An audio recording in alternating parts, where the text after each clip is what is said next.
Good afternoon. Thank you for taking time from your busy schedules to join us for the webinar, How to Address the Lag in Reducing Child Mortality Rates in the United States. This webinar is being hosted by the Center for Injury Research and Prevention at Children's Hospital of Philadelphia. My name is Hobby Glazer, and I'm the Director of Government Affairs for CHOP, as well as the Director of Health Policy at Policy Lab. Our goal today is to address the U.S. lag in reducing child mortality and the policies which can be implemented to improve these rates.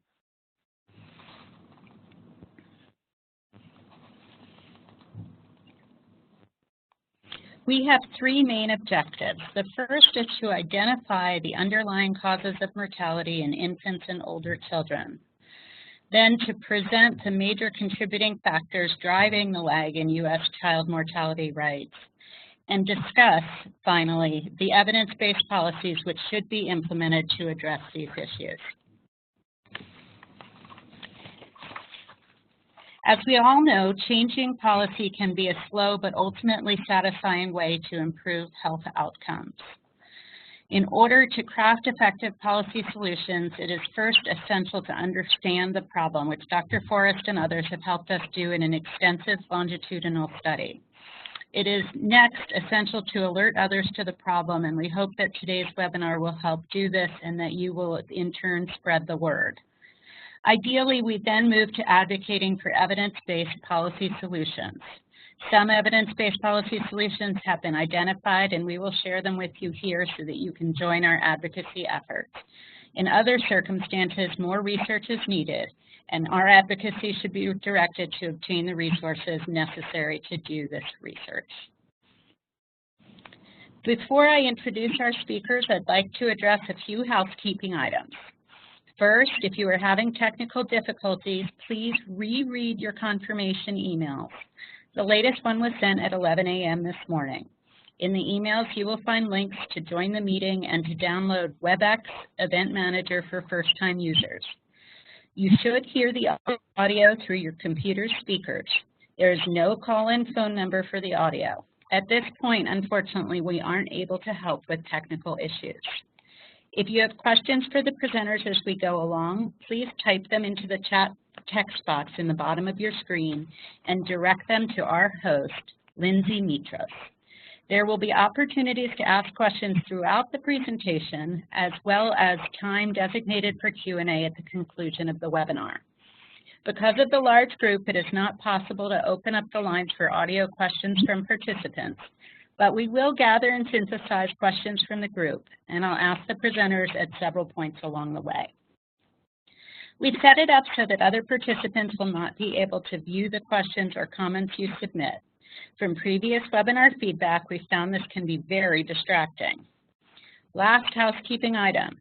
This webinar is being recorded and will be posted on our website, injury.research.chop.edu next week. We'll be sure to email you the link.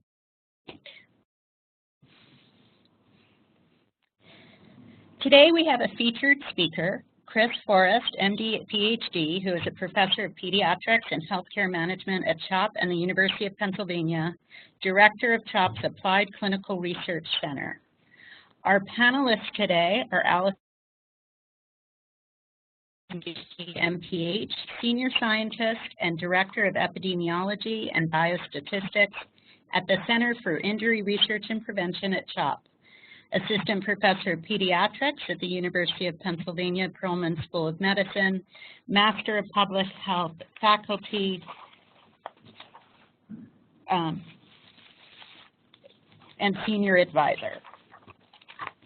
Mike Nance, MD, Director of the Pediatric Trauma Program at CHOP, Professor of Surgery at the University of Pennsylvania Perelman School of Medicine, and Scott Lorch, MD, MSCE, attending neonatologist and director of the Center for Perinatal and Pediatric Health Disparities Research at CHOP, faculty member at Policy Lab at CHOP, associate professor of pediatrics at the University of Pennsylvania Perelman School of Medicine.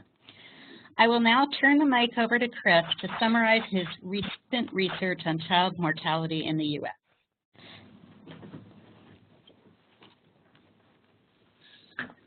Well, thanks, Javi. I want to thank the Center for Injury Research and Prevention for hosting this webinar, and I'm really pleased to be speaking with you today about a study that we published in January of this year in a journal called Health Affairs, one of our premier health policy journals in the U.S. and actually internationally. The title of the study was Child Mortality in the United States in 19 OECD Comparator Nations, a 50-year time trend analysis.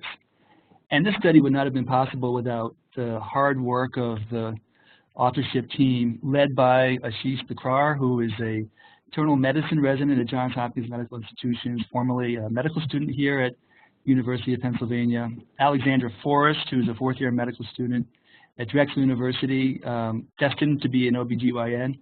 Mitchell Mountainford, who is a Cracker Jacks biostatistician who works in our group, and myself. I've had a long-standing interest in measuring children's health and understanding how to build health systems in the United States and internationally that can help children lead healthier lives and become flourishing adults. And our team has recognized for a long time that the United States spends more per capita, that is more per person, if you will, on health and health care for children than any other developed nation. And given that, you'd ought to expect that the health outcomes for kids would be superior to other nations. We were aware of some preliminary results that contrasted specific age groups, specific causes of death, contrasting the U.S. with other nations, but there had not been any comprehensive analysis of all ages and all causes of death. And that's what we wanted to do. We wanted to conduct a study with a historical perspective that generated results that can inform policy on how to decrease the number of deaths among our nation's children. The study was run from 1961 to 2010, and we selected 19 comparator nations based on their economic development, selecting 19 nations from the so-called OECD. Those 19 nations had not only similar economic development, but they also had high enough quality data that allowed us to do the contrasts. The data were obtained from two sources. Both of these data sources are publicly available. If you're interested, you can download the Human Mortality Database, which is highly curated and very well documented. We use those data in order to generate our overall contrasts as well as our age-specific contrasts, contrasting the United States with these 19 comparator countries, and I'm going to call them sometimes the OECD 19. We also were interested in evaluating the reasons for deaths, the causes of death. And for those analyses, we selected the World Health Organization's mortality database. This is actually a more challenging database to work with. It took us a lot of time to get those data into shape, but the results, I think, were worth the effort that we put in generating a number of tables that transformed old data into new data. So let's start looking at the results. This slide shows the 20 countries. The United States is in the upper left, and then the other 19, the so-called OECD 19, are scattered around this chart. Each country has its own chart. On the x-axis at the bottom part of the chart is time, the 50-year interval, 1961 to 2010. And on the y-axis is death rates for infants, death rates for children less than 1. And we log transformed the death rates in order to generate straight lines. And overall, the slide tells sort of the same story in each country. Progressively declining death rates. Each year, in fact, each country saw decreasing death rates across this interval. There's a little bumpiness in Israel, but that's just a problem with the data, small sample sizes. Now we're looking at the same 20 countries now for 1 to 19-year-olds. The title is, the slide is mislabeled. These are 1 to 19-year-olds, and this less than 1 and 1 to 19-year-old bifurcation will appear in several other of our results. And the same trend is seen for each country, a progressive decline in childhood mortality across this 50-year period. And that's a really good story, that today children are dying at lower rates than they were dying in every one of these countries just 50 years ago. Now pay attention to the y-axis. On this slide, the y-axis goes from about 0 to 10. When you go back to infants, the y-axis goes from 0 to over 200. Most deaths in childhood, this is a very important point, most deaths in childhood occur in infancy. But we still are interested in all age groups in these contrasts. Now let's combine those 19 countries into one group, the OECD 19, and let's do some contrasts between the OECD 19 and the US. So again, our two age groups, less than 1, 1 to 19, infants and older kids. The red lines here, the United States, and the blue lines are the OECD 19. So focus on the left. In both cases, you see a decline in death rates for the infants. But what happened somewhere around 1970? There's a transition point where before 1970 in the 1960s, infants actually had lower death rates in the United States than the OECD 19. And then around 1970, something happens, and then there's a shift where the OECD 19 has lower death rates than the United States. And you see the same kind of trend, but it happens a little bit earlier for the older kids. A shift somewhere around 1965 to 1970 in the United States with respect to the OECD 19. So it hasn't always been the case that the United States has had higher death rates than comparator nations. That wasn't the case back in the 60s and the 70s. Now this slide contrasts the United States versus the 19 other countries, one by one. Each point, again, my less than 1 and 1 to 19 age groups, let's focus on the left side for a minute here on the infants. Each point tells you how much higher or lower is that country's death rate than the average. And we're presenting it as a percentage. So if you look at the United States and its point drops down to about 75%. So you interpret that to mean that the United States has a 75% higher death rate for its infants compared with other nations. And by the way, these data are from 2001 to 2010. If those bars on either side of the point cross that dotted line, that means that country's about average. So Austria, Belgium, Denmark, Finland, France, Germany, Italy, etc. Those countries have about average death rates. The countries with the lowest death rates, Sweden, Norway, Finland, largely Scandinavian countries. And the countries with the higher death rates, well, there's the United States up top.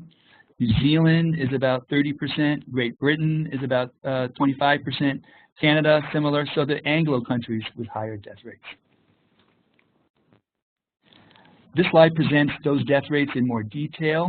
You can look at the numbers yourself. It's showing you the death rates by decade. I'd like you to focus all the way over to the right, a column that we call U.S. excess deaths.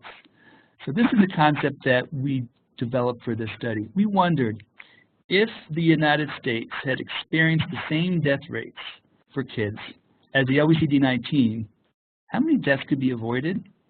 Or said another way, how many deaths were in excess? So we applied the OECD 19 death rates to the US population. We computed an expected number of deaths for each decade, and then we contrasted that with how many deaths actually occurred. And that difference we called the excess death rate. And so actually in the 60s, the United States had lower death rates, so it's a negative number. But in the subsequent decades, they're all positive. Overall, we computed that the United States had 622,700 excess deaths using this approach. And in the last decade of a study, that translates to about 60 excess deaths per day experienced in this country. That is to say, if the United States had the same death rates as the OECD 19, 60 kids would be alive each day that are not today.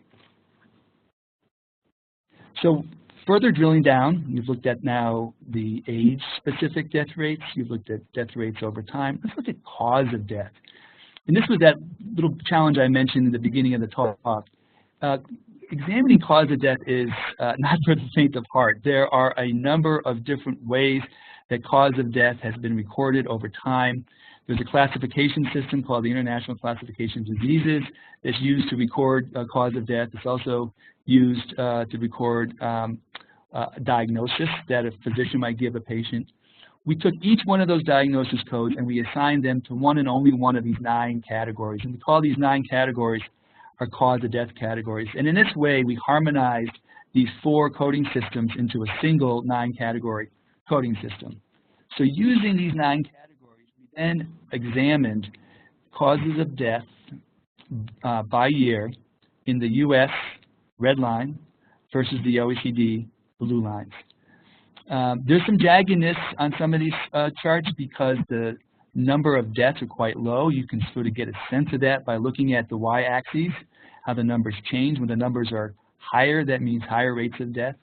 Let me point out a few things, like infectious diseases. The United States actually has had lower rates of infectious disease deaths over many years and continues to have lower rates today. And I'll show you more details on that.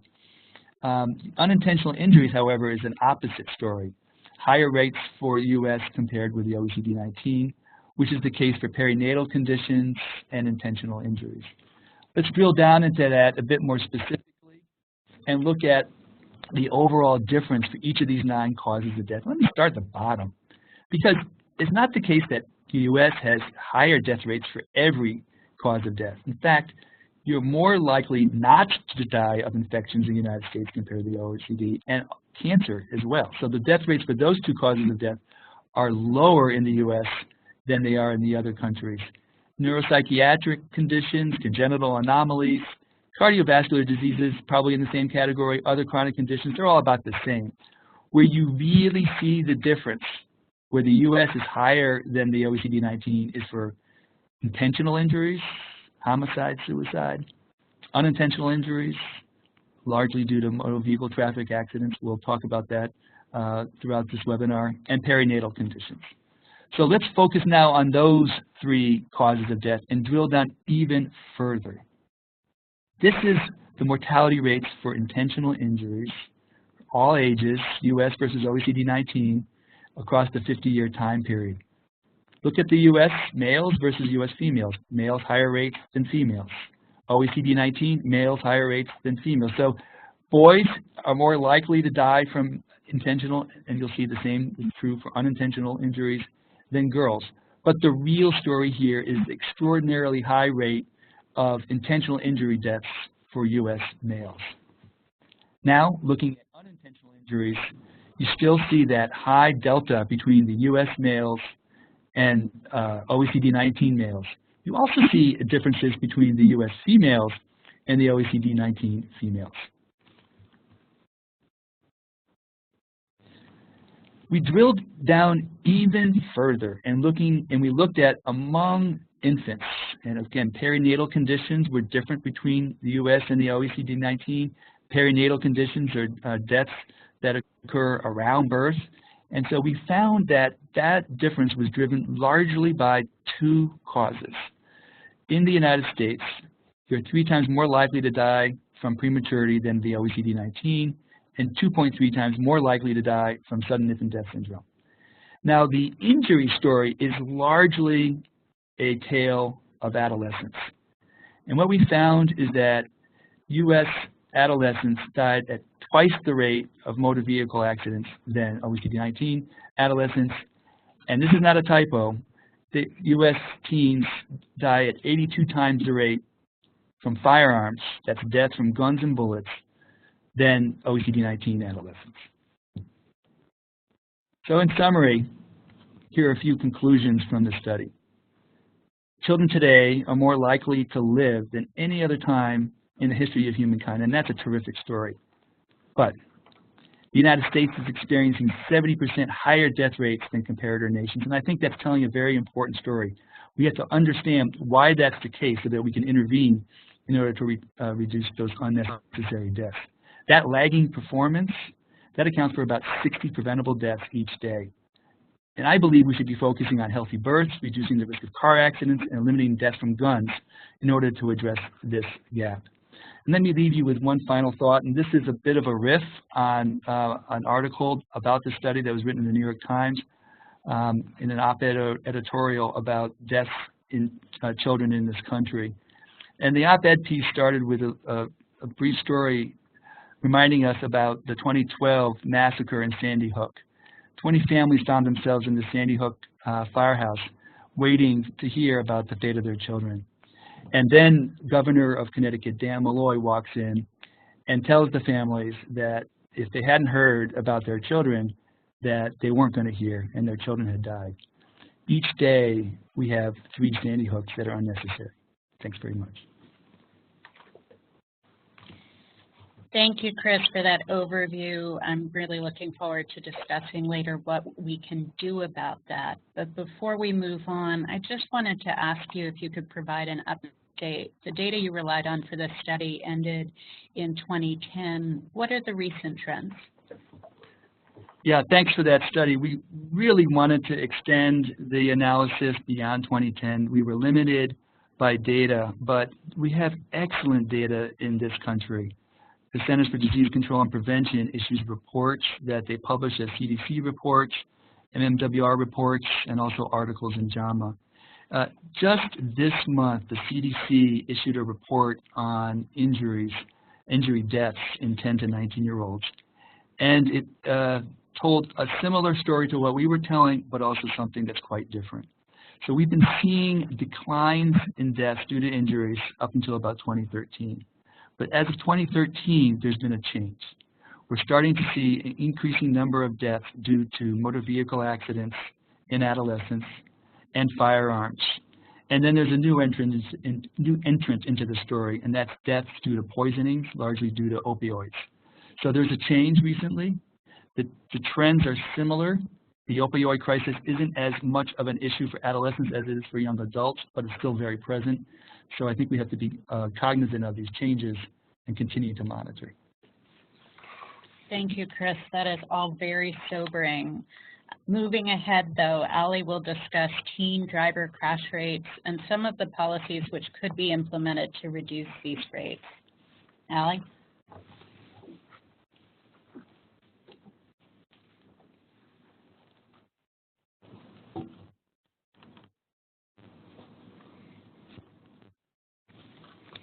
Thank you, Javi.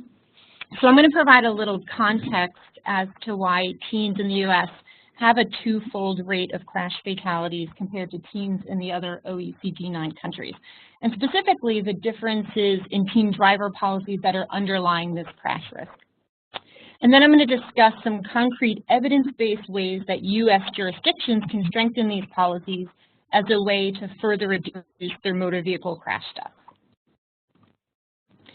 So in order to understand the differences, it's important to keep in mind that the fatality rate reported in the Health Affairs paper was estimated per 10,000 population. So this includes both teens who were licensed to drive and teens who weren't driving. It also combines teens who were 15 to 19 years old.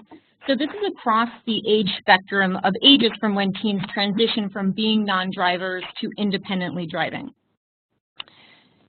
And the fatality rate of teens is very much tied to the point at which they get licensed to drive independently. So this graph is from Australia, and it shows the crash fatalities over the different phases of licensure. And what you see is that the fatality rate among teens who are in the learner permit phase, so that's shown here in yellow, is a period in which they're learning to drive while supervised by a licensed adult. It's very, very low. But as soon as a teen gets licensed to drive independently, and that's shown here in red, their crash risk immediately jumps to the highest point it will be in their entire life. And then we see a pretty rapid decrease over the first few years of licensure. And we see this trend pretty much in every jurisdiction. Some of the increase is due to driving exposure. So once they're licensed, they're driving in a car much more than they were before, so they're more at risk for a crash. It's also very attributable to their inexperience in being able to handle driving challenges and driving situations and how to detect and respond to road hazards. These skills are just gained over time. And it's also strongly associated with age. So in the US, we see that the later that a driver gets licensed, the lower this initial peak is in their crash risk. And so keeping in mind the fatality risk is so substantial, the increase in the fatality risk is so substantial at the point where teens get licensed, it's important to note the stark differences between the US and these comparison countries in the minimum age at which teens can get licensed. Among the other 19 countries that were included in the paper, the minimum licensing age was somewhere between 17 and 18 years of age. So before 17, teens in these countries are at very low risk of being in a crash because they aren't behind the wheel, and they're probably not driving as a passenger in a vehicle that's been driven by another teen. On the other hand, in the US, the vast majority of states have a minimum licensing age of 16, and that's shown here in light blue. In fact, in 5 states in the US, you can start driving at 14 or 15 years old. New Jersey, which has a minimum licensing age of 17, is the only US state that has a licensing age that's comparable to these other countries. So teens in the US are becoming independent drivers at a much earlier age, meaning that they have several more years of driving exposure in which they're at risk for a crash. In addition, the initial peak in crash risk at the point of licensure is higher than it would have been if they had got licensed at later ages. So licensure age is specified in a set of policies that guide teens' transition through licensure, and these are called graduated driver licensing policies, or GDL. GDL is a policy that structures how teens move through the licensing process. And it's really a way of protecting them and others on the road from all the risks that come with being an inexperienced driver. It includes a learner permit phase, and in this phase, teens can learn to drive while being supervised by a licensed adult. An intermediate phase where the teen can drive independently but has certain limits on their driving. And the 2 most notable limits are that they're not allowed to drive at night, and they have a limit on the number of passengers that they can have in their vehicle. And then after a 6 to 12-month intermediate phase, a driver can transition to their unrestricted or full license. Each state in the US has its own GDL policy. The first was introduced in Florida in the mid-1990s, and GDL has proven to be the most effective intervention for reducing teen driver crashes in the US. So there's been dozens of studies that have had consistent results and shown up to a 40% reduction in fatal crash rates. But the current GDL programs in the US have really fallen behind the state of the science. There's been a lot of advancement in the evidence of how GDL programs can be strengthened over the last decade in order to reduce crashes, but there really is a disconnect between what has been shown to work and what is currently being implemented in US states. So I really wanted to just spend the rest of my time talking through several concrete changes that US policymakers can consider as they work to enhance their GDL policy. The first is to enhance existing GDL provisions. There are a few sets of optimal GDL provisions that have been developed and released, and these have been informed by advancements in our understanding of teen driving crashes. In 2013, Congress reauthorized the U.S. Department of Transportation, and in this included a set of minimum provisions for GDL, and this was called Moving Forward for Progress in the 21st Century, or MAP 21. The Insurance Institute for Highway Safety also has on their website a set of GDL provisions that they consider to be evidence-based and optimal. I already discussed the minimum licensing age. The IIHS has specified an optimal minimum licensing age of 17, but as I said, currently only New Jersey meets this recommendation. So increasing the minimum licensing age, either directly or by extending the learner permit period, is sure to reduce fatalities because it completely eliminates driving exposure for a larger, more extended period of time. And the second obvious enhancement would be the starting time for nighttime restrictions during the intermediate phase. So this is when teen drivers start driving independently. The optimal starting time, depending on the source, has been stated to either be about 9 or 10 p.m. And there's strong evidence behind this. Evaluations of GDL studies have found that a night restriction of about 10 p.m. Is an important component in GDL policy in terms of reducing crashes. And we also know that among all of the crashes that are happening at nighttime, that the majority of them are happening between 9 and 11 p.m. This data is from data that we have from New Jersey, but we see this trend, the similar trend in a number of different states. But this 9 to 11 p.m. time period is only covered by GDL in a few states. Only 13 jurisdictions have a starting time of 10 p.m. or earlier, and that's shown here in either gray, blue, or green. Currently, the majority of states have a starting time at 11 p.m., which is shown here in yellow, or midnight, which is shown here in orange. And this is a time between midnight and 5 a.m. that teens really are rarely driving around to begin with. Finally, in addition to enhancing existing provisions, there also has been a lot of discussion in the research community about the need to extend these GDL provisions to 18 to 20-year-old drivers. Over a third of drivers in the U.S. are now getting licensed at ages 18 or later, and there seems to be a strong link between socioeconomic status and licensing age. There are many jurisdictions internationally, Australia and New Zealand, that cover all novice drivers or novice drivers up to age 25, but in the U.S. there are only 7 jurisdictions that cover novice drivers who are getting licensed between 18 and 20. In all others, as soon as the teen turns 18, they age out of GDL, and those that are getting licensed at age 18 or later are doing so not under the support of GDL. I recently published a paper with 2 colleagues that discussed the available evidence on this issue, and that evidence is growing. This includes the fact that the population that are getting licensed at age 18 or after, as I said, is sizable, it's growing, and it's disproportionately individuals of low socioeconomic status. Studies have also shown that teens that are getting licensed at 18 to 20-year-olds still have that high initial crash peak in their crash risk that I showed you at the beginning of my talk. It's not as high as it is for the youngest drivers, but it certainly is still high. And finally, there's existing evidence that shows that this group could really benefit from having a nighttime restrictions like those that are licensed at earlier ages.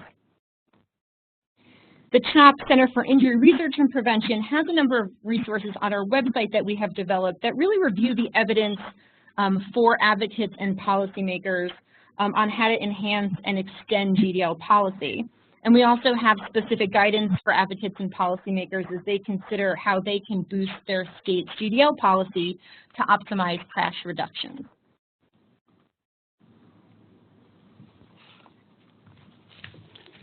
Thanks so much, Allie. I am so glad that there are powerful evidence-supported policy directions to go in. I did want to ask about something I think a lot of those joining in right now are wondering, which is, where does distracted driving come in? What about cell phones and texting, and is there something we can do here?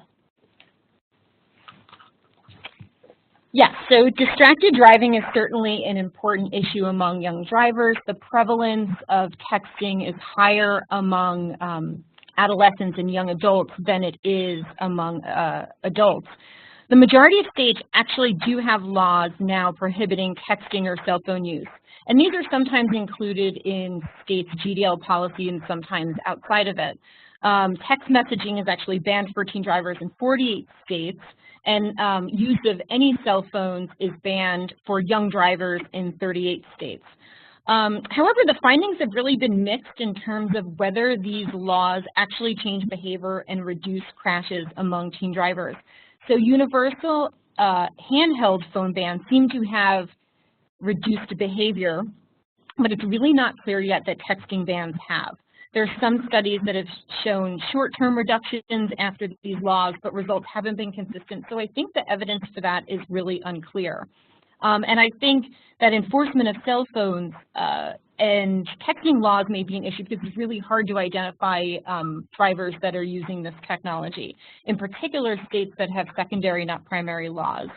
And because of this, I think some researchers have really turned to other ways and looking at other technological solutions. These would include cell phone blocking applications. But I think this issue, of course, is one that we have to combat, and I think we're still working towards doing that. One question that has come up from our participants is the issue of whether there are federal solutions to this problem. Traditionally, drivers' restrictions have all been at the state level. Do you think there is the potential for a federal solution here? I think since states have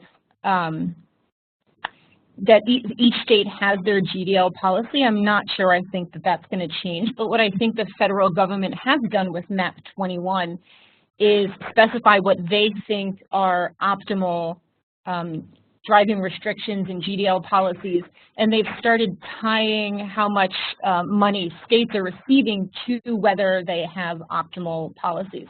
And one thing to note is that the IIHS policy has 5 components which they consider to be very important, and they have, of course, their list of optimal calibrations for each, and no state has more than 2 of them currently. So again, I want to emphasize that there's a disconnect, I think, between what the science is showing could work and what's currently being implemented. In many ways in the U.S., driving is sort of synonymous with teenagers out and about. This is different in a lot of OECD countries, but it raises an important policy concern, which is the public really willing to make these changes? And I think if you look at the states with the youngest ages, those are states that are at least still arguing. I don't know whether it's true, but they are still arguing that kids in this age group need access to driver's licenses in order to sort of participate in the family farm and income and all of that. Yeah, and I think that's why it's important for states to have their own GDL policies. I think the culture in very rural states may be very different than it is in urban states. And I think that's actually the beauty of GDL, in that it doesn't necessarily specify a minimum licensing age. What it does is, given a licensing age, try to deal with the issue of inexperience and keep drivers, teen drivers, safe on the road while they're really gaining these critical skills that they can't do when their parents are co-driving in the car. Wonderful. Thank you so much, Allie. I'd like to invite Mike over now to discuss gun violence and the policies which can be implemented to make a difference in this difficult issue. Thank you, Mike.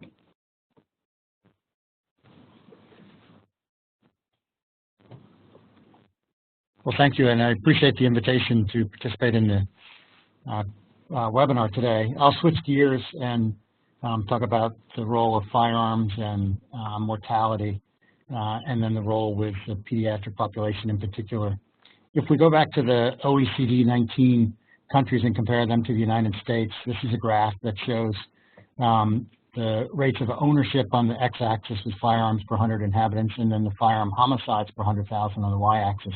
And you can see that the United States is a remarkable outlier in both rates of ownership as well as rates of homicide in comparison to the OECD 19 peers.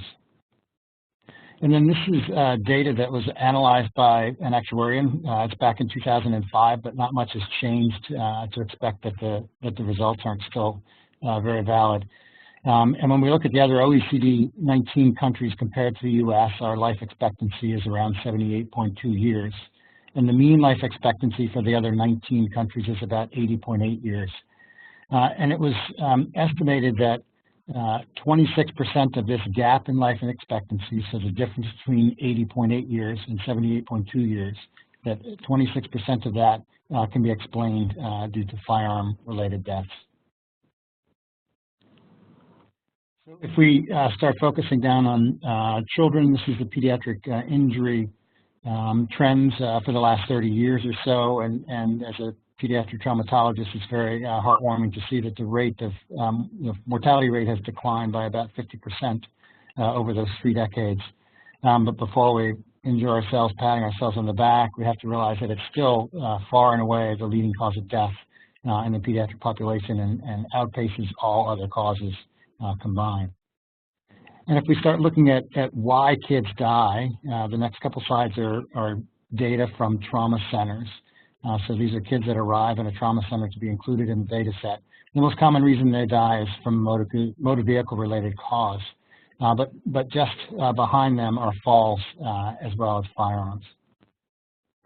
And then if we look at those kids in a trauma bay that arrive, the injury mechanism that is most likely to result in death, the one with the highest case fatality rate, will be firearms. And so it's about 3 times as high as the next closest, which would be motor vehicles.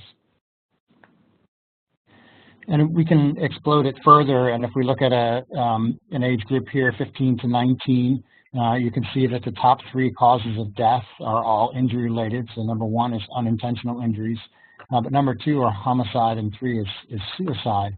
And further, if you explode homicide down and look at the causes of homicide, you can see far and away firearms are the most common cause of death in the homicide group.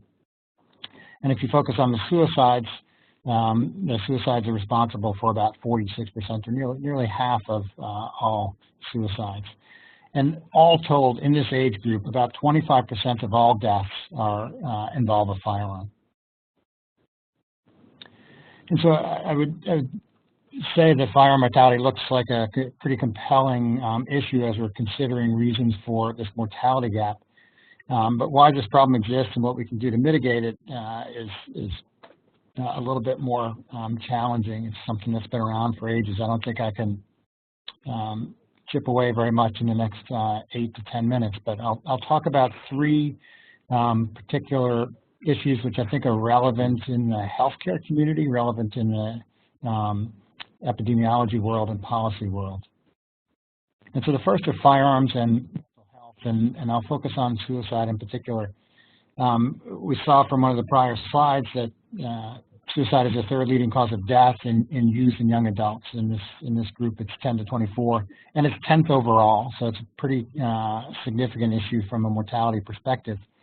And it's estimated that there are about 25 suicide attempts for every completed suicide. And the good thing in that statistic is that there's an unbelievable room for intervention. So we have an opportunity to change things. And contrary to sort of a popular misconception, 90% of those who survive a suicide attempt do not ultimately die from suicide. So they won't simply find another means to do it. And so if we can intervene, we have the potential to save a life. The problem is that with kids, the use of a firearm resulted in a fatality 95% of the time. So if a firearm is the method chosen, it's successful most of the time, and there is no room to intervene. And the other issue with many of the kids is that they're quite impulsive. And so the time from suicidal ideation to action is often less than 5 minutes. And so if there is an access to a weapon, the suicide may be completed. And so one of the things to focus on are lethal means reduction. And when we look at pediatric suicides, most of the time they're occurring in the home and with a weapon owned by the family. And so this slide looks at pooled data from several studies that look to understand the suicide risk in a household if you choose to own a firearm. And the overall pooled risk was about 3-fold greater in those homes with a firearm as compared to those without access to a firearm. And for homicide, that pooled risk was about 2-fold greater. So access to a firearm increased the risk of someone dying in the home by 3-fold for suicide, 2-fold for homicide. Switch again and look at firearms as a public health issue. And for those that have an epidemiologic background, most would like to look at this or feel comfortable looking at this with a HADDON matrix. And for those that haven't seen this, this is simply a way to break down often a complex problem into manageable pieces, looking at the rows there into pre-event issues, then event issues, and then things that happen after the event, all to try and understand and mitigate injury in this case. And then the columns are the host, which if we're looking at a motor vehicle example, would be the driver or occupant, the agent would be the car, and then the environment, both physical and social, would be things on the roads, for instance, and things that we do to impact individuals. So we can see how this works. So again, we're looking at a motor vehicle example, and in the host column, it includes things like education as a pre-event intervention. The event, you might modify behavior and use of seatbelts, so if the accident occurs, you're in a seatbelt, you have a better chance of surviving or have less injury. And post-event would be things like improvements in trauma care, so that's where my world would be, trying to optimize the outcome for somebody that's been injured and makes it to a trauma center. In the agent column, there's been tremendous interest and impact. These would be things like modifications of vehicle design. So in the pre-event, you might have collision avoidance, those rumble strips on the street that let you know you're veering off the road. In the case of the accident occurring but trying to mitigate injury, you might have airbags. And then finally, a post-event intervention might be something like OnStar. So if you find yourself upside down in a ditch, OnStar may help get your information to somebody who can help. And then physical interventions, you might have improvements in the roads. You can have things that are likely to decrease the energy dissipation at the time of a crash, such as those water barrels that are at the off-ramps if you run into the off-ramp. And then post-event might be also access to care, so getting you from the event to appropriate care. And then finally, if we look in the social column, it's things like modifications of behavior, like DUI laws or seatbelt use. And then finally, you might consider EMS funding. And so this has been remarkably successful in the motor vehicle crash world. And so it would be nice to apply something similarly in the firearm injury world and trying to understand it better. But the immediate problem is that we can't make much headway on the agent. And in this case, the agent would be the firearm. And that's due to a couple bits of legislation, including the Consumer Product Safety Act of 1976, which essentially eliminated firearms and ammunition from the purview of the Consumer Product Safety Commission. So they can regulate the safety of a teddy bear for a child, but not a firearm for an adult or somebody. And then also the Protection of Lawful Commerce and Arms Act from 2005, and this effectively immunized firearms manufacturers from liability. So despite selling a weapon which clearly can kill, they cannot be sued for that product. And this demonstrates some of the impact of the interventions which have been done for motor vehicles. If you look at the blue line, over the last 30 years, there's been a 17% reduction in motor vehicle-related deaths, which may not sound like a lot until you look at the green line, and that represents vehicle miles traveled. So at the same time, that same 30 years, we've increased our travel 77%. So we're driving more miles, but are less likely to die. And by comparison, for that same time frame, we've seen firearm-related mortality increase by 15%. So we've had tremendous impact in the motor vehicle world, and declines or not good results in the firearm world.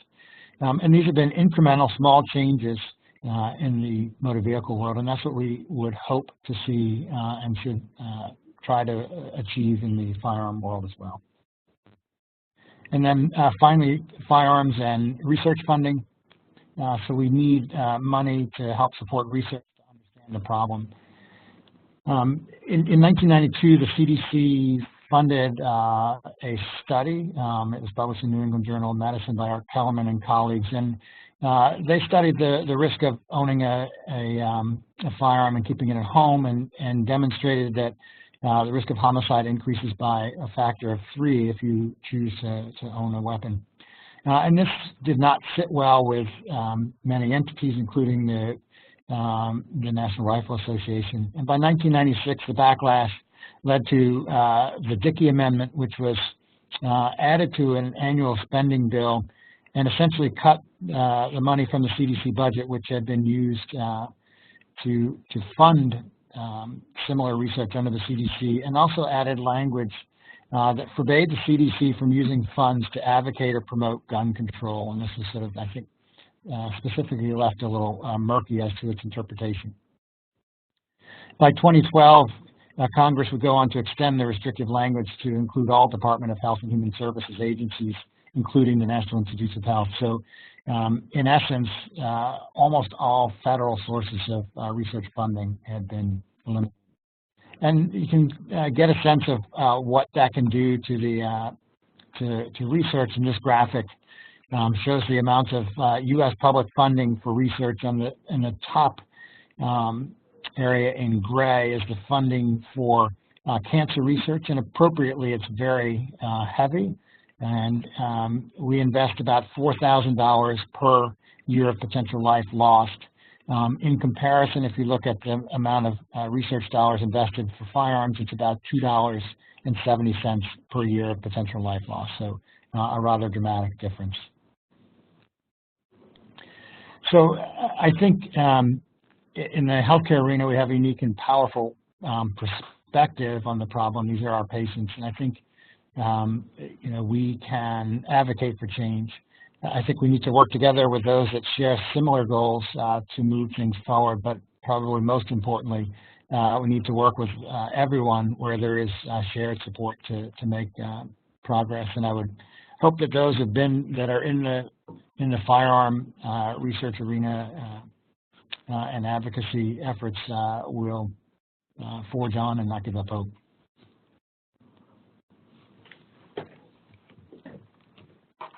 Thanks very much, Mike. A few questions before we move on. First of all, at least theoretically, research funds have finally been freed up to do research in this area.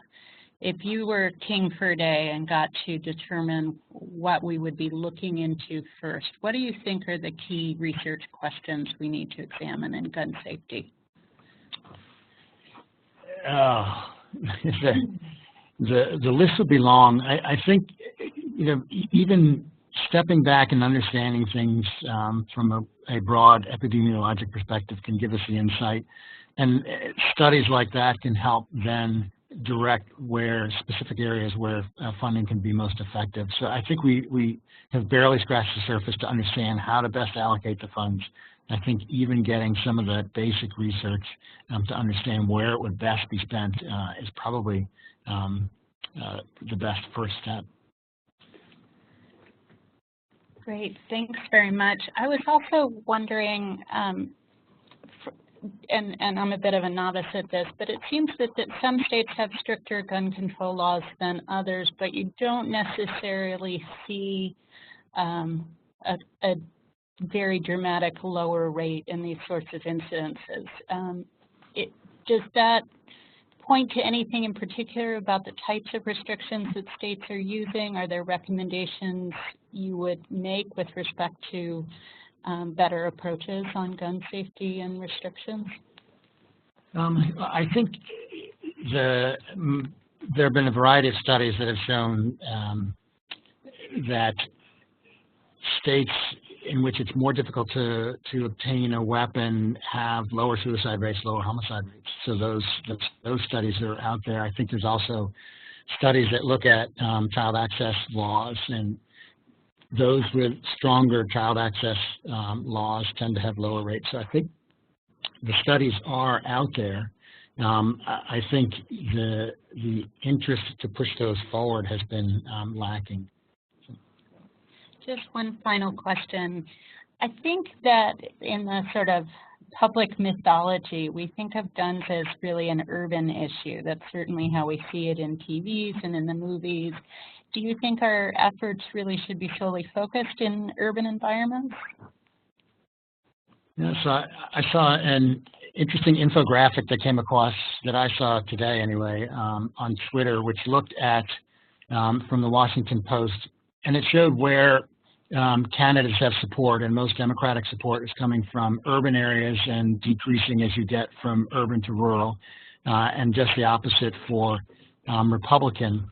And then they also looked at, with that graph, the homicide and suicide rates, and what they saw was that homicides were much more common in the urban areas and decreasing as you got into more rural, and just the opposite for suicide. And so it reminds me of a study that we had done about 8 to 10 years ago, comparing the rates of firearm mortality in rural compared to urban centers. And it saw, not surprisingly, that your risk of dying by firearm is far higher in urban areas and decreased significantly as you move out into rural areas. But that's balanced by the firearm mortality related to suicide, which is much higher in the rural areas. And the effect is so profound for the suicide that these actually balance themselves out. And so that your risk of dying in this particular study is the same in the urban areas as it is in the rural areas. It's just a different reason. And so I think if we are interested in lowering the mortality rate for all, for those that die by homicide and those that die by suicide, everybody needs to be involved in the process, not just urban legislators or rural legislators. Thanks, that was very helpful. Scott will now join us to discuss preterm birth and infant mortality, as well as the policies which can be implemented to improve these rates. So thanks, Holly. There we go.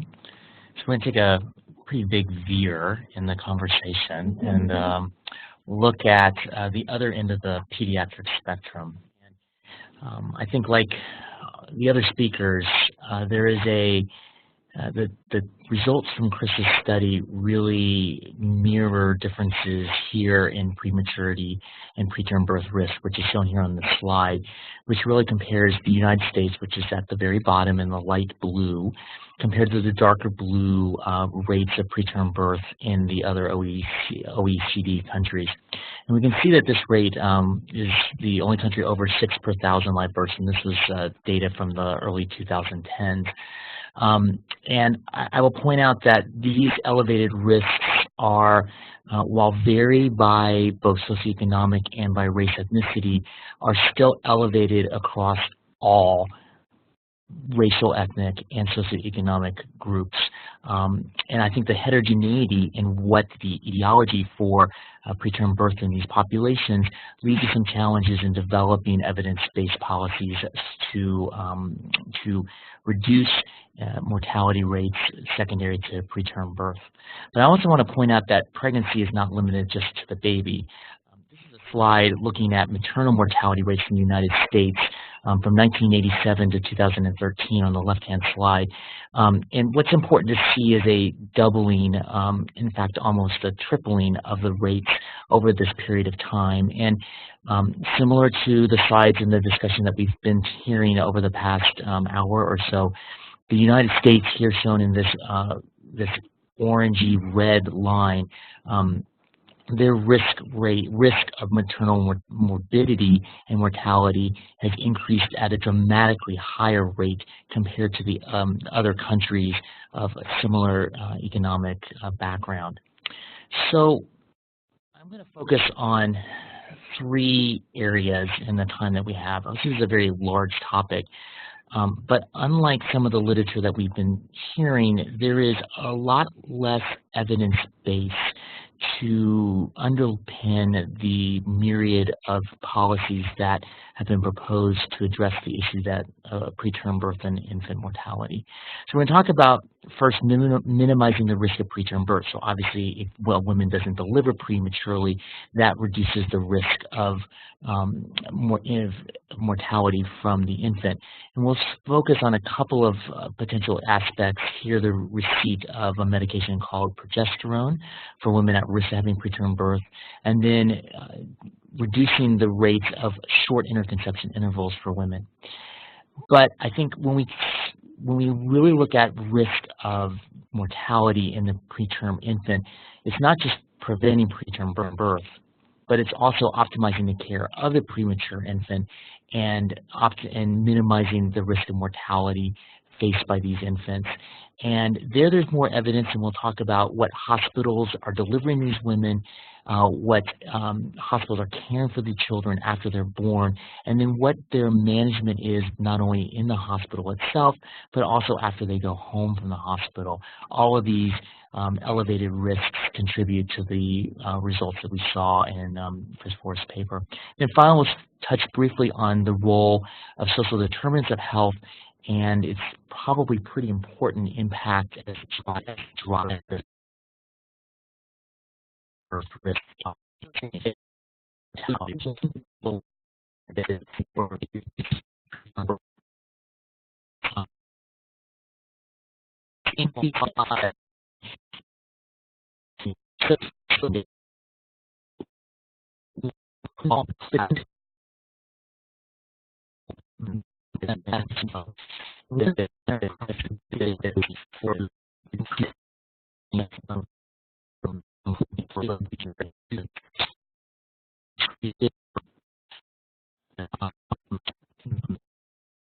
So what we here is that the premature means that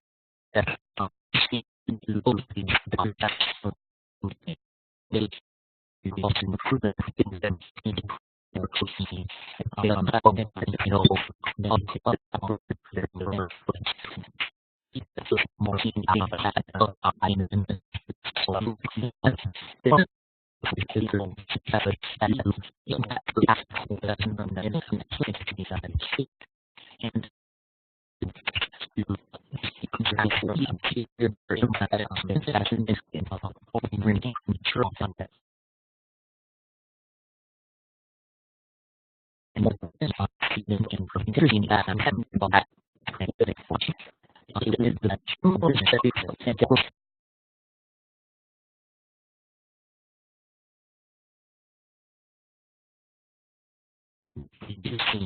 the so-called short interconception interval, or the length of time between one pregnancy and the second. Now, most of these studies have been done in the developing world. This is a study from 2012, which looked at several studies from both the United States and other countries, which really show that short interconception interval is associated with higher both very preterm birth 30 to 37 weeks, and then the consequent early neonatal death risk, which is shown in the bottom slide here. And you can see that interconception interval at this time period. In this slide, it was defined as an interval of 6 months or less between pregnancies. Is associated with about a 40 to 50% elevated risk of preterm birth and a 30% higher risk of early neonatal death in the infants from these secondary pregnancies. So if we move to the care of the preterm infant, what we know is that, and there's a lot more evidence base surrounding where infants deliver and the impact of delivery hospital on their subsequent outcomes. So numerous studies have found higher neonatal mortality rates when preterm infants are delivered at hospitals that don't have the capacity to care for them, or so-called lower level or lower volume hospitals. The diagram on the right shows data from a study in 2010, which looked at about 9 studies of the risk of mortality in very low birth weight infants, or those born with a a birth weight below 1,500 grams. This is about 3 pounds. And you can see then in every one of these studies, the risk of mortality was lower if they delivered in a higher level neonatal intensive care unit serving hospital. We have shown that, though, that these effects vary by state. And when we looked at, in one of our studies, we found that the reduction in mortality ranged everything from about 18% in California to a 65% reduction in mortality in Pennsylvania, really suggesting that the context of where patients are delivering and the local healthcare systems really make a difference in the effect of delivery hospital on preventing adverse outcomes here, mortality. So some of the questions that these studies raise are, why is there this variation?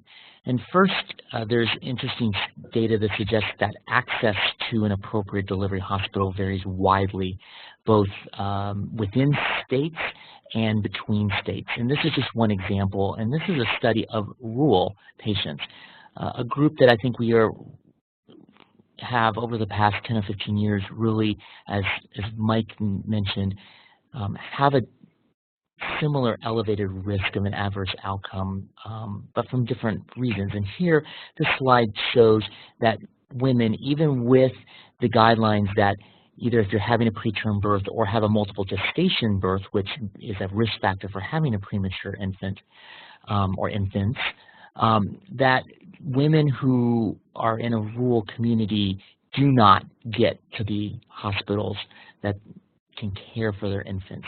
You can see here in these slides that 60 to about 65% of all of these pregnancies deliver at a hospital without any neonatal intensive care services at all.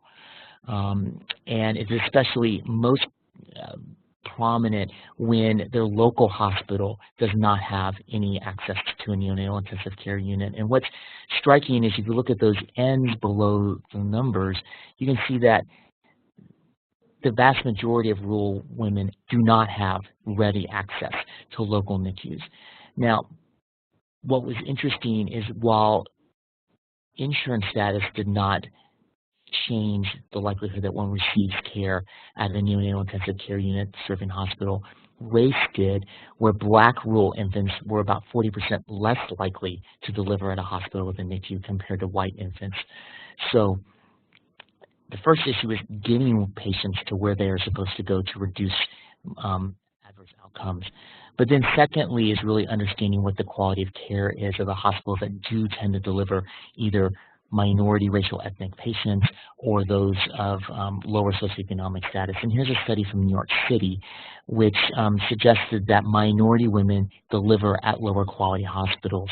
And the green highlighted box shows that about 40% of the total mortality differences in outcome between non-Hispanic Blacks and non-Hispanic white infants was related to the quality of the hospitals that the non-Hispanic Black women were delivering at. They saw a similar effect in the Hispanic versus non-Hispanic white women in New York City.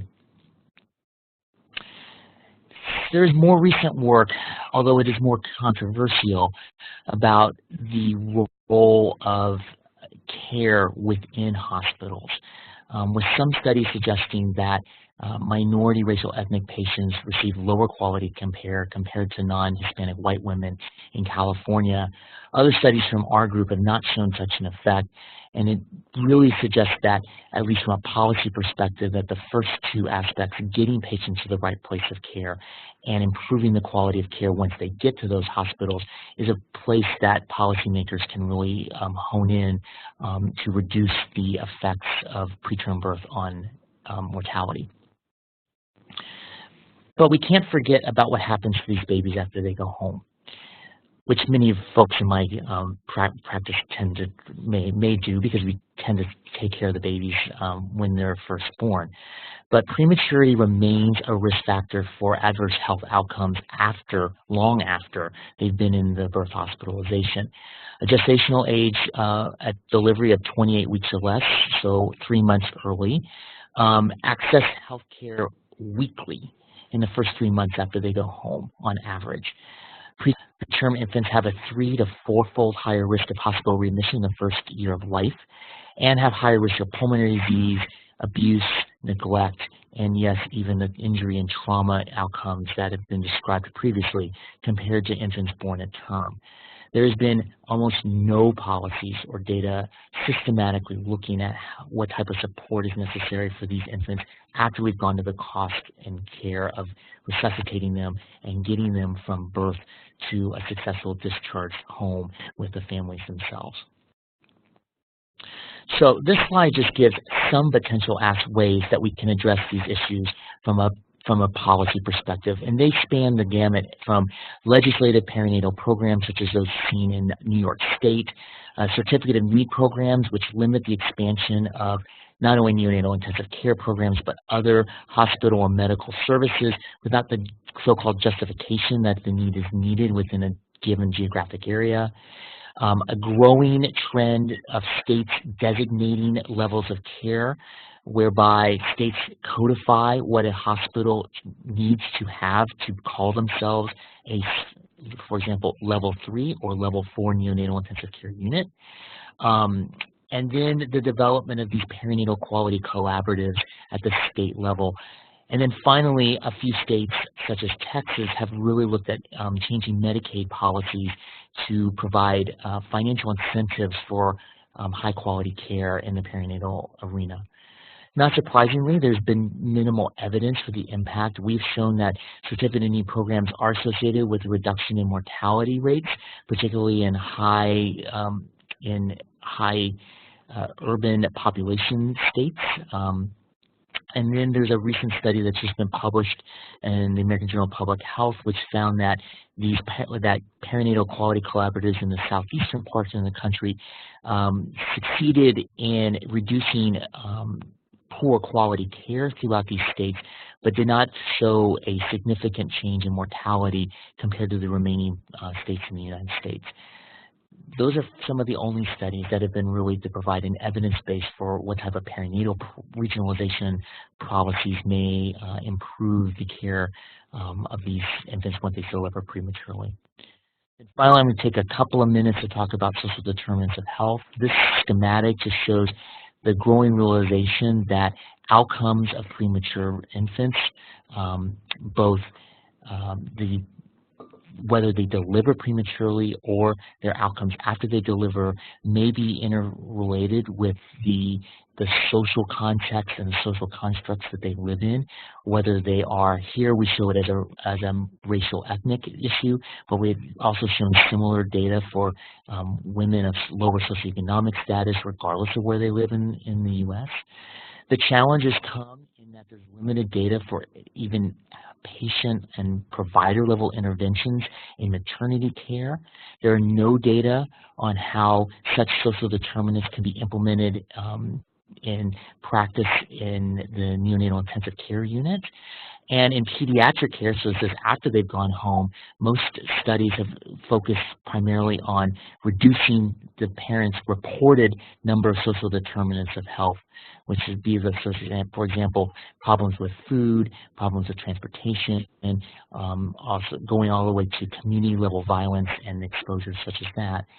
And there have been no studies that really looked at mortality or improvements of health. But this is a growing area that many legislative bodies and physician groups have been focusing in on as important for optimizing the outcome of children, whether they've been born prematurely or not, but particularly for those at high risk, such as those for preterm birth. So in summary, I think reducing the risk of neonatal mortality from preterm birth is a multifactorial, complex issue that really revolves both in the maternal sphere, specifically surrounding methods to minimize or reduce a woman's risk of having a premature infant, healthcare systems approaches both in the maternity sphere, the neonatal sphere, and then after they've gone home, and then understanding the role of social determinants in modifying or exacerbating the risk of mortality if they do deliver prematurely. There have been limited evidence-based interventions to guide policymakers and practitioners, and what I think we're seeing is an opportunity to look at the common threads that inform all interventions and understanding then the aspects of care that are necessary to personalize these interventions for specific communities or practices or regions for their individual risk, which will probably differ based on where they are both within a state and then between states themselves. Thanks very much, Scott. Before we open it up to broader questions for the whole group, I'd like to ask you a few questions, including some that were raised by the participants. You talked a lot about health disparities in this issue. Can you sort of summarize that broadly, but also can you address whether there are any studies that look specifically to these issues within the Native American communities? So they're excellent questions. Prematurity rates for non-Hispanic African Americans are about 2-fold higher than non-Hispanic white women in the United States. And so premature birth is a major driver of disparities in the elevated risk of mortality in the under 1 non-Hispanic Black population. So a lot of these studies have focused, as we've seen, on care quality and access to care, and also have started to focus more on the role of social determinants and where women live within a specific community. Now, getting to the Native American population and the Amerindian population, those are other high-risk populations, probably for very different reasons than the non-Hispanic Black populations. There's been much less data on these risks. What has been shown is that there's vast differences between Native American populations. Different tribal groups have different risks, and a lot of the differences have been suggested secondary to both the community's access to health care, as well as the socioeconomic status within the communities themselves. But I think that when we talk about disparities, I think this is an understudied population, as it is providing a lot of other health outcomes, and but they do have this higher risk of mortality secondary to premature birth. Thank you. It was very striking what a difference it seemed to make when mothers were at hospitals with NICUs or at hospitals without. Are there any clear avenues to changing that are sort of being investigated now? Yes, there is quite a bit of work, I think, from the policy level, and even recognition, getting to a previous question, and even at the federal level. So the risk of death of an infant who is 3 pounds or less who delivers at a hospital without a NICU that is capable of caring for them is 80%. And so there have been a number of studies that have really looked at how do we encourage women to deliver at hospitals that can adequately care for those children. We've mentioned some of them. There have been a number of studies including levels of care whereby centers have to have specific programs in place and personnel in place to manage infants if they're born at these low gestational ages and low birth weights. There have been studies going as far as New York State, which has a fairly regimented perinatal regionalization program.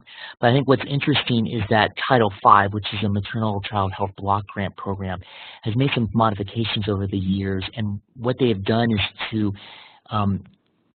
require kind of what we call public health advocacy for children amongst a variety of different avenues, one of which, and so states can choose what they would like to focus on, one of which is perinatal regionalization. And what they acknowledge is that every state has a different healthcare system, and so there's going to be different ways that states may find to get women into the correct place. So as the IOM would say, as the Institute of Medicine states, you know, having these high-risk women deliver at centers that can capably care for their children.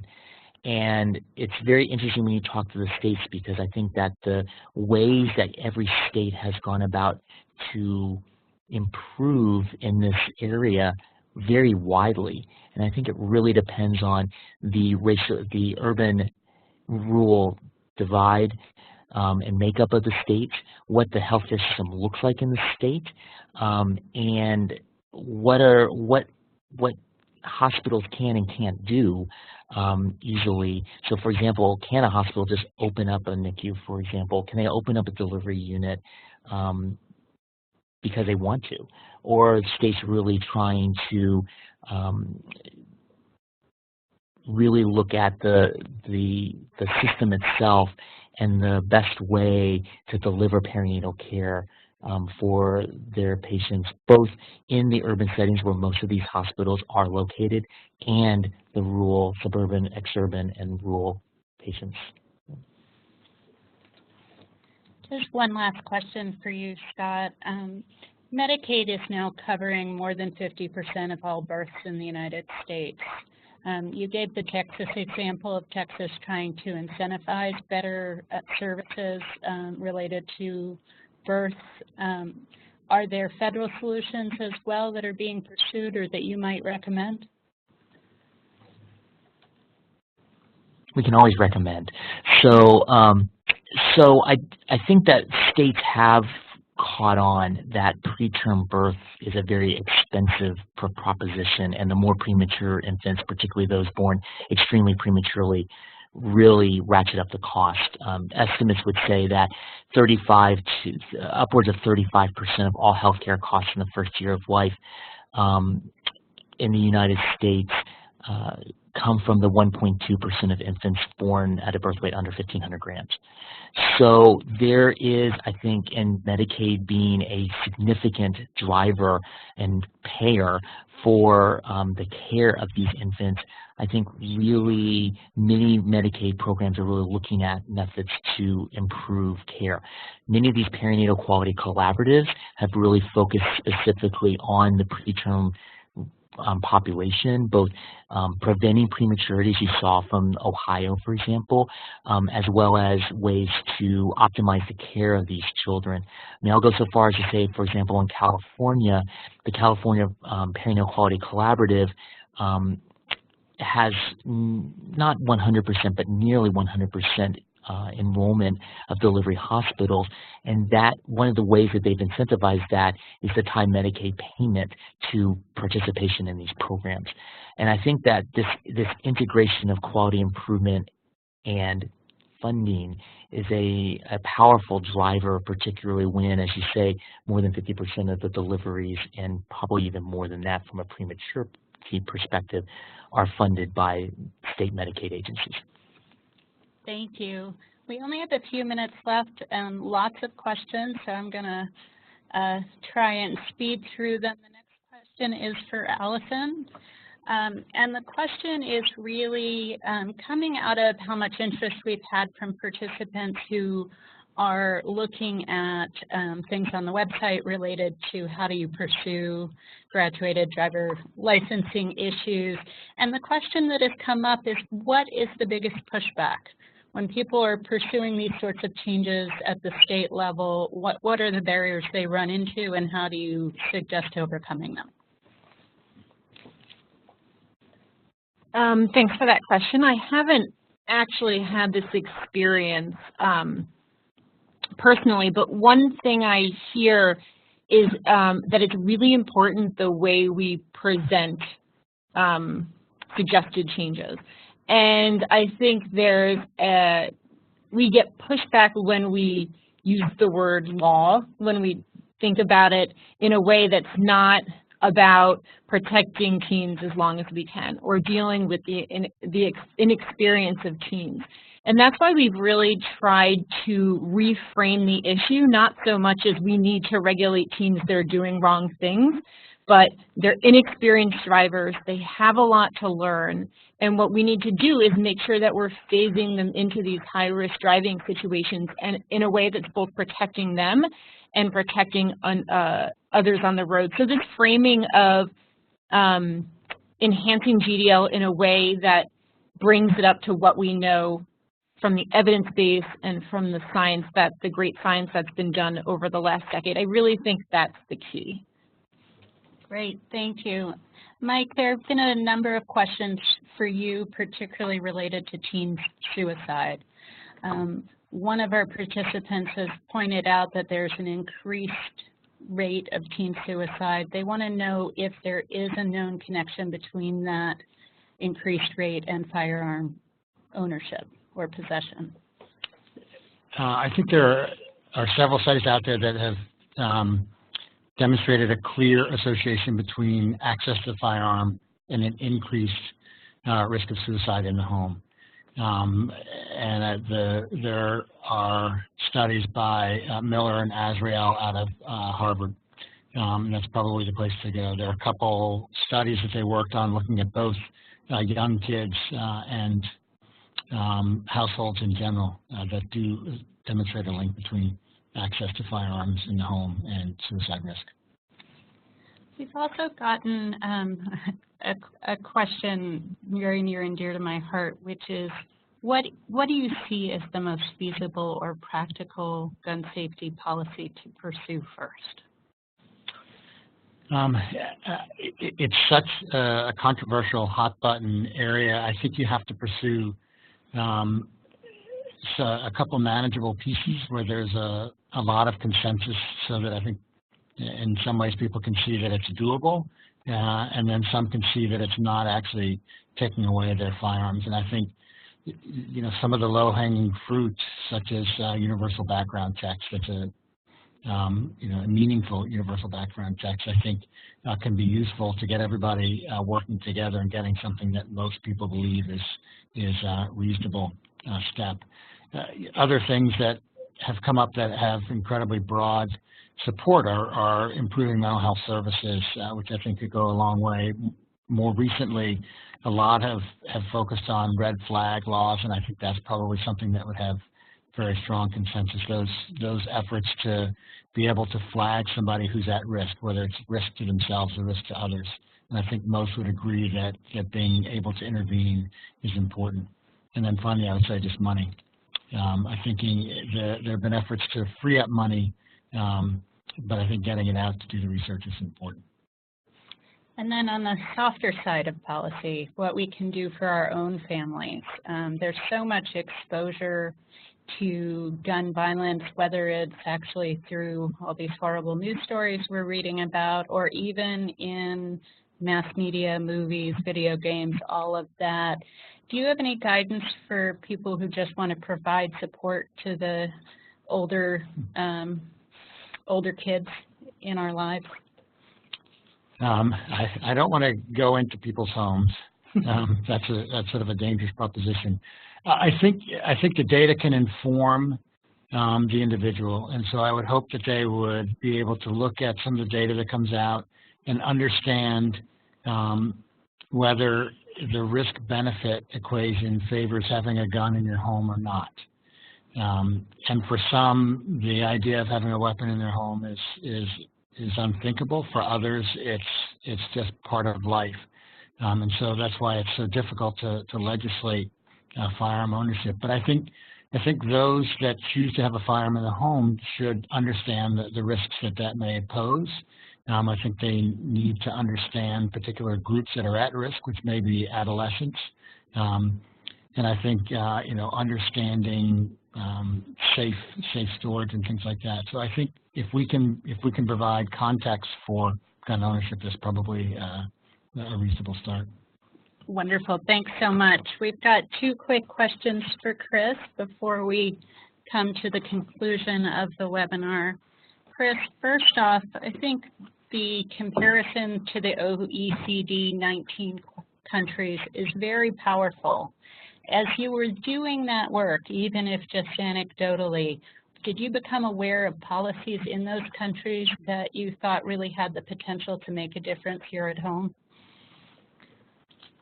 I kept on thinking about the way in which other countries, particularly the the Scandinavian countries, support families and mothers and births. There's a lot more availability of home visitation. The laws that allow mothers and fathers to stay home for extended periods of time are much greater. My brother's Danish, and so I've learned through him a lot about the Danish laws for early childhood care as well as for perinatal care. But I actually think that we heard a lot today about U.S. strategies, and what we didn't really dive into is what's actually happening in the OECD 19 countries that we can learn from, and I think that's the next step for this work. I very much look forward to seeing the results of that next step. In the meantime, there was a very striking slide that you showed where the U.S. went from being in the lead, really doing well on childhood mortality rates, to going so far in the other direction. Is there anything you can point to for that pivot, or is that something that we need to really examine more closely to understand where we're going next? So this is a bit speculative. We were struck by that as well, by the transition point mortality that happened in the late 60s and the 70s. And so there's no causal relationship that we can draw, but let me tell you what we speculated about. So the income inequality in this country increased dramatically at the end of the 70s and the 80s. There's a deregulation of our health and social systems that happened in the late 80s. The social safety net, which was built up in the 60s, started to deteriorate in the 70s. So I think there's just an overall weakening of our support systems for children's health. And it's actually getting worse. It's not getting better. A lot of the problems for kids are quiet because they look so happy.